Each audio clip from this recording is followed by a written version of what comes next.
இப்போது புதிய அறிமுகம் ஆச்சி ஹோட்டல் சாம்பார் 50 கிராம் ரூபாய் 20 மட்டுமே. மூத்த பத்திரிகையாளர் திரு கோலால ஸ்ரீனிவாஸ் அவர்கள் இணைந்திருக்கிறார். நீங்க என்டிஏ லீடர்ஸ் பலரையும் அறிந்தவங்க, அதே போல ஆந்திராலையும் கூட உங்களுக்கு ஒரு high level sources and contacts உண்டு. இந்த முயற்சிகள் நடக்குதா? அதற்கான முகாந்திரங்கள் இருக்கா? அது முன்னேறத்துக்கான வாய்ப்பு இருக்கா? கேஸ் ராதாகிருஷ்ணன் சொன்ன 100% உண்மை. இல்லை என்னன்னா, ரொம்ப முன்னாலேயே பவன் கல்யாண் மூலம் ஒரு முயற்சி தொடங்கியது, அது எனக்கு நல்லா தெரியும். ஆனால் அந்த டயத்துல விஜய் சைடுல ஒரு பிடி கொடுக்காமல் இருந்தாங்க. ஏன்னா அவங்க காங்கிரஸ் ரொம்ப எதிர்பார்த்தாங்க. இப்போ காங்கிரஸ் டிஎம்கேல செட்டில் ஆயாச்சு, அவங்க சைடுல அது எல்லாமே முடிஞ்சாச்சு. இப்படிப்பட்ட சூழ்நிலையில இப்போ விஜய் தனிமைப்படுத்தப்பட்டு இருக்கிறார். அப்ப தனிச்சு அவர் போட்டியிட்டார்னா என்ன ஆகும்? பர்சன்டேஜ் ஆஃப் ஓட்ஸ் கிடைக்கும், டபுள் டிஜிட், அவ்வளவுதான், ஒரு 10-12%. ஆனால் சீட்டு ஜெயிக்கிறது பெரும்பாலும் அவர் டெசிமேட் ஆகிறதுக்கு தான் வாய்ப்பு இருக்கு. அப்போ அவருடைய பொலிட்டிக்கல் சர்வைவல் அப்படிங்கிறது ரொம்ப முக்கியமாக இருக்கிறது. இப்படிப்பட்ட சூழ்நிலையில திரும்பவும் பவன் கல்யாண் மூலம் ஒரு டாஸ் தொடங்கி இருக்கிறது. ஜஸ்ட் ஒரு few days back. இதற்கு முன்னாடி கூட நடந்ததுன்னு சொல்றாங்களே, உங்களால அதை வெரிஃபை பண்ண முடியுதா? நான் ஆரம்பத்திலே சொன்னேன், இதுக்கு முன்னால பவன் கல்யாண் தொடங்கினாரு, ஆனா ஒரு லெவலுக்கு மேல அது போகல. காரணம் அவங்க காங்கிரஸ் மலையா நம்பி இருந்தாங்க. அதனால விஜய் சைடுல ஒரு ஹெசிடேஷன் இருந்தது, அவங்க பிடி கொடுக்காம இருந்தாங்க. அதனால ஃபர்தர் டாக்ஸ் டெவலப் ஆகாமல் அப்படியே ஸ்டால் ஆச்சு. இப்போ திரும்பவும் இப்போ டாக்ஸ் தொடங்கி இருக்கு. இதுல ஒரு விஷயம் என்ன அப்படின்னா, அவங்க என்டிஏ நடத்தி இருக்கக்கூடிய இன்டர்னல் சர்வே படி இப்ப இருக்கிற இந்த ஸ்ட்ரென்த்லயே என்டிஏ 133ல இருந்து 150 தொகுதிகள் வரைக்கும் பெறும் அப்படிங்கறது அவங்களுக்கு உறுதியாக தெரிகிறது. அதே நேரத்துல விஜய் தனித்த போட்டியிட்ட 0 தாண்டி அவரால் போக முடியாது. அதே நேரத்துல விஜய் என்டிஏவுக்குள்ள போகிறார் அப்படின்னா டோட்டல் என்டிஏ ஸ்வீப் பண்ணும். அப்ப விஜய்க்கு எத்தனை தொகுதி ஒதுக்கப்பட்டு எத்தனை தொகுதி இருக்கிறாரோ அத்தனை விஜயும் ஜெயிப்பார்.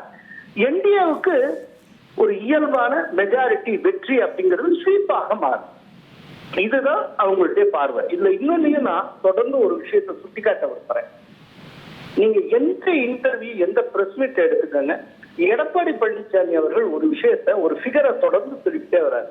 நாங்கள் 210 தொகுதிகளில் ஜெயிப்போம் அப்படிங்கிறார். விஜயும் சேர்ந்தால்தான் அது சாத்தியம். அது இல்லாத நிலையில 150-160 வரைக்கும் என்டிஏ ஜெயிக்கலாம். அவங்க மெஜாரிட்டிக்கு மேல கணிசமா தருவாங்க. இப்போ பாஜக இருக்கிற கூட்டணியில திரு விஜய் இவ்வளவு தேர்தல் நெருக்கத்துல அரசியல் எதிரி, கொள்கை எதிரின்னு சொல்லிட்டு சேருவது அப்படிங்கிறது அவருக்கு லாஸ் ஆஃப் ஃபேஸாக அமையதா? என்னங்க அரசியல்ல, இந்திய அரசியல்ல எல்லாம் நம்முடைய ஒரே எதிரி டிஎம்கே. கரூர் சம்பவத்துக்கு நாம் பழி தீர்ப்போம், இப்போது மற்றவர்களை மறப்போம், அப்படி இப்படி எதையா வசதி பேசிட்டு நீங்க டிஎம்கே மட்டுமே டார்கெட் பண்ண வேண்டியதானே. இப்போ அவர் சிபிஐ என்கொயரிக்காக போனாரு, போயிட்டு வந்ததுக்கு அப்புறம் பிஜேபி மீதான எதிர்ப்புங்கிறதே அவர் பதிவு பண்ணலையே. அவ்வளவு காத்திரமா அவர் பேசவே செய்ய இல்ல. இதுல இந்த டாக்ஸ்ல ஒரு அன்யூஷுவல் கேண்டிடேட்டா திரு பவன் கல்யாண் இருக்கிறாரு. வை பவன் கல்யாண்?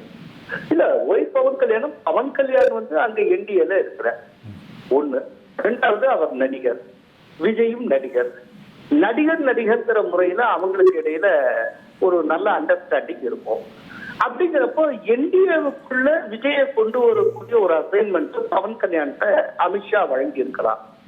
சோ ஒரு பிராட் எதுல ஒரு என்டிஏவின் நலன் அப்படிங்கிற முறையில பவன் கல்யாண் தன்னுடைய குட் ஆபீஸ யூஸ் பண்றதுக்கு நிறைய வாய்ப்புகள் உண்டு.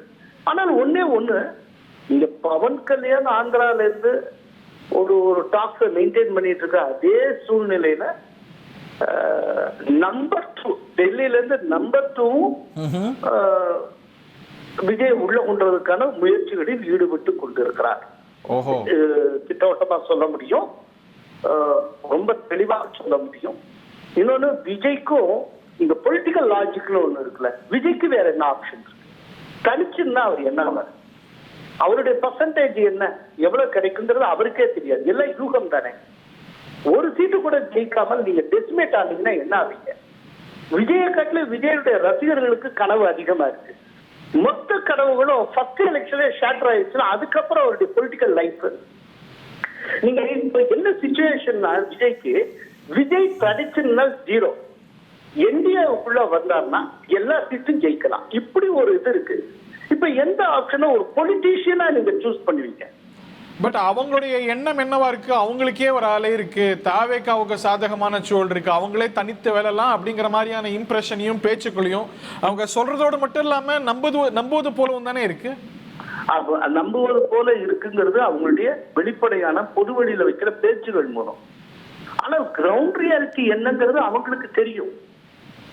அவங்க இப்பதான் ஃபர்ஸ்ட் எலெக்ஷனை ஃபேஸ் பண்ண போறாங்க. பட் இது ஒரு கிரவுடட் அலையன்ஸா இருக்காதா? ஏற்கனவே பாமக இருக்கு, டிடிவி இருக்கிறாரு, பாஜக இருக்கு. அங்க ஒரு விஷயம் இருக்கு. என்னன்னா இந்த கிரவுடட் அலையன்ஸ்ல எது பிரச்சனையா அமையும் அப்படின்னா தொகுதி பங்கீடு தான். ஆனால் தொகுதி பங்கீட்டுல ஒவ்வொரு கட்சியும் இப்போ விஜய் வர்றாருன்னா ஒவ்வொரு கட்சியும் ஒரு குறிப்பிட்ட அளவுக்கு விட்டு தர வேண்டி இருக்கும் சீட்ஸ். ஆனால் இதுல ஒரு விஷயம் ரொம்ப முக்கியம்.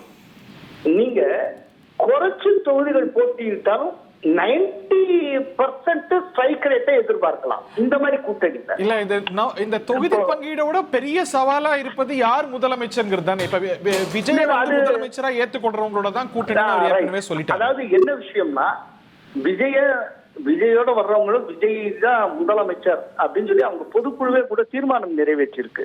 நான் இல்லைன்னு சொல்லல. ஆனால் இந்த பிரச்சனை எல்லாமே விஜய ஏற்றுக்கொண்டு விஜயுடைய கூட்டணிக்கு வருகிற கட்சிகளுக்கு தான். ஆனால் விஜய தன் பக்கம் எந்த கட்சியும் வரலன்னு சொல்லிட்டு அவரே ஒரு கூட்டணிக்குள்ள போகிறப்போ அவர் எந்த கூட்டணிக்குள்ள போகிறாரோ அந்த கூட்டணியின் தலைமை என்ன நிபந்தனை விதிக்கிறதோ அதுக்கு தான் உட்பட்டு இருக்கணும். இப்ப நல்லா புரிஞ்சுக்கணும். விஜய் தான் என்டிஏ கூட்டணிக்குள்ள வருகிறாரு. என்டிஏ விஜயோட ஒண்ணு ஜாயின் பண்ணிடல. விஜயால அந்த பொசிஷன் எடுக்க முடியுமா? திரு எடப்பாடி பழனிசாமியை முதலமைச்சரா என்டாஸ் பண்ண வேண்டியிருக்கும். நல்ல கேள்வி. அப்படி ஒரு பொசிஷன் எடுக்கல. நீங்க டெஸ்பேட் நீங்க 0ல நிப்பீங்க.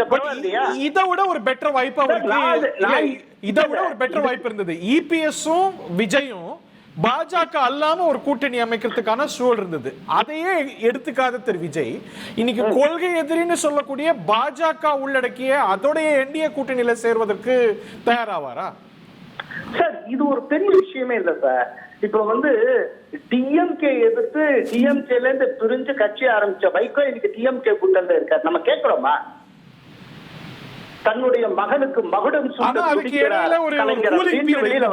கூட்டணி அமைக்க முடிஞ்சது. அதுக்கு சில ஆண்டுகள் ஆச்சு.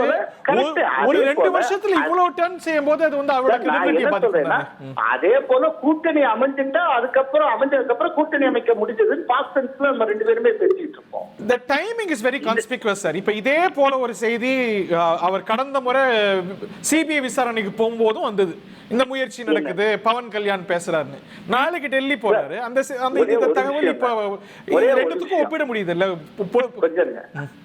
இவர் கூட்டணிக்குள்ள வந்துட்டான்னு நான் சொல்ல. ஆனால் முயற்சி நடப்பது உறுதி. ஒன்று, பவன் கல்யாண் முயற்சி மேற்கொண்டிருப்பது உறுதி. அமித்ஷா சைடுல அது விரும்புகிறார் என்பதும் உறுதி. எல்லாவற்றுக்கும் மேலாக விஜய் மலையாக நம்பியிருந்த காங்கிரஸ் கைவிட்டு விட்டது என்பதும் உறுதி. இப்போ இந்த ஆப்ஷனை எடுக்கலைன்னா விஜய் டெசிமேட் ஆவார், 0ல நிற்பாரு. இந்த ஆப்ஷனை எடுத்தானா விஜய் சில முன் நிபந்தனைகளை, சில ப்ரீ கண்டிஷன்ஸ் என்டிஏவுக்கு விதிக்க முடியும். என்ன இப்போ அவர் முதல்வர் தானே போக்கஸ் பண்ணியிருந்தாரு. நாளைக்கு ஆட்சிக்கு எனக்கு துணை முதல்வர் தாங்கன்னு கேட்டு அதை ஒரு ப்ரீ கண்டிஷனா வச்சு உள்ள வரலாமே. அப்போ ஆந்திரா மாடல் ஒண்ணு வரலாம். ஆந்திரால பவன் கல்யாண் மாதிரி இங்க விஜய், ஆந்திரால சந்திரபாபு நாயுடு மாதிரி இங்க எடப்பாடியார். அவ்வளவுதான். இன்னும் அவருக்கு முன்னாடி 2 வாய்ப்பு இருக்கு. நீங்க உங்க அனாலிசிஸ்ல 2 வாய்ப்பு இருக்குங்கிறது. ஒண்ணு சிரஞ்சீவி வழி, இல்ல பவன் கல்யாண் வழி. சிரஞ்சீவி வழி என்ன ஆகுங்கிறது ஆல்ரெடி நிரூபிக்கப்பட்டாச்சு. சிரஞ்சீவி கட்சியை கலைச்சிட்டு காங்கிரஸோட இணைச்சு அவர் நடிக்க போயிட்டாரு. அப்ப சிரஞ்சீவி வழிங்கிறது திரும்ப அவர் விட்டுட்டு போயிட வேண்டியதுதான். அப்போ அவர் பொலிட்டிக்கல் லைஃப்ல கண்டினியூ ஆகணும்னு நினைச்சாருன்னா அவருக்கு இருக்கிற ஒரே ஆப்ஷன் என்டிஏவுக்குள்ள வர்றதுதான். இன்னொன்று சார், என்டிஏ விட்டா வேற எந்த கூட்டணி நான் சிரஞ்சீவியும் அல்ல, பவன் கல்யாணும் அல்ல, நான் என்டிஆர் அப்படின்னு நினைக்க கூடும் இல்லையா? அவரா நினைச்சுக்க வேண்டியதான். நினைக்கிறது நடக்கணும்ல சார். கலை யதார்த்தம் அப்படி இல்லையே சார்.